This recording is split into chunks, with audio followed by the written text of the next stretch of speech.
Hello friends, welcome you all on kick off to success. Current affair श्रृंखला में आप सभी का एक बार फिर से स्वागत है। और आज आपको सबसे पहले 74वें स्वतंत्रता दिवस की बहुत बहुत बधाइयाँ।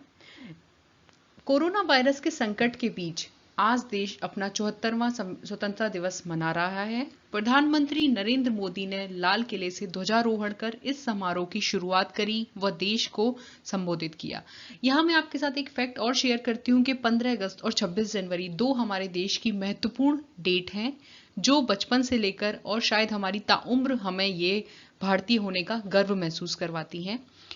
15 अगस्त के दिन प्रधानमंत्री, जो कि केंद्र सरकार का प्रमुख होता है, वह ध्वजारोहण करता है लाल किले से। जबकि 26 जनवरी को, जब यानी देश में संविधान लागू हुआ था, देश का संवैधानिक प्रमुख राष्ट्रपति ध्वजारोहण करता है राजपथ से। तो ये एक इंपॉर्टेंट फैक्ट है, जो अगर आपको नहीं पता था तो हमारे चैनल को सब्सक्राइब कर लीजिए, ताकि आपको ऐसे ही इंपॉर्टेंट फैक्ट्स की जानकारी मिलती रहे। आज हम 15 अगस्त से रिलेटेड कुछ फैक्ट आपके साथ साझा करने वाले हैं, जो शायद आप में से कुछ को नहीं पता होंगे। तो सबसे पहले देखते हैं कि आखिर क्या है 15 अगस्त की इस तारीख का राज, जो केवल भारत का स्वतंत्रता दिवस मनाने के लिए 15 अगस्त की ही डेट डिसाइड की गई, और बाकी इसमें बाकी लोगों का क्या योगदान है।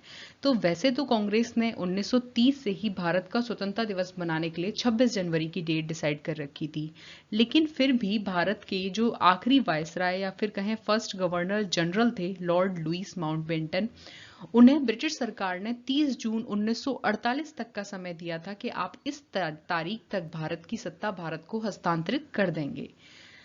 लेकिन तब राजगोपालाचारी ने माउंटबेटन से कहा कि आपके पास इतना समय नहीं है कि आप 30 जून 1948 तक का वेट करें और भारत की सत्ता उसको हस्तांतरित करें, क्योंकि स्थितियां विकट होती जा रही हैं।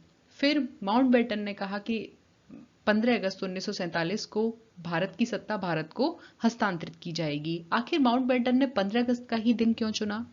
तो इसके पीछे एक महत्वपूर्ण फैक्ट यह है कि जब द्वितीय विश्व युद्ध के समय जापानी सेना ने ब्रिटिश सरकार के आगे आत्मसमर्पण किया था, तो वह तारीख भी 15 अगस्त थी।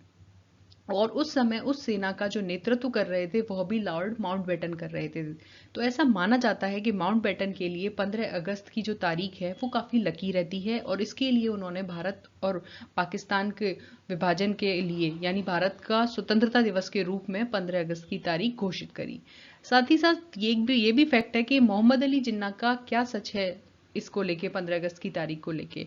तो ऐसा माना जाता, ऐसा कई विद्वानों ने बताया कि मोहम्मद अली जिन्ना को कैंसर हो गया था और उनके पास 30 जून 1948 तक का समय नहीं था, जिसे देखते हुए ब्रिटिश सरकार को भारत और पाकिस्तान को मजहब के आधार पर बांटने के लिए इस व्यक्ति यानी मोहम्मद अली जिन्ना का होना महत्वपूर्ण माना था, जिसके लिए उन्होंने 15 अगस्त की डेट को ही फाइनल किया था।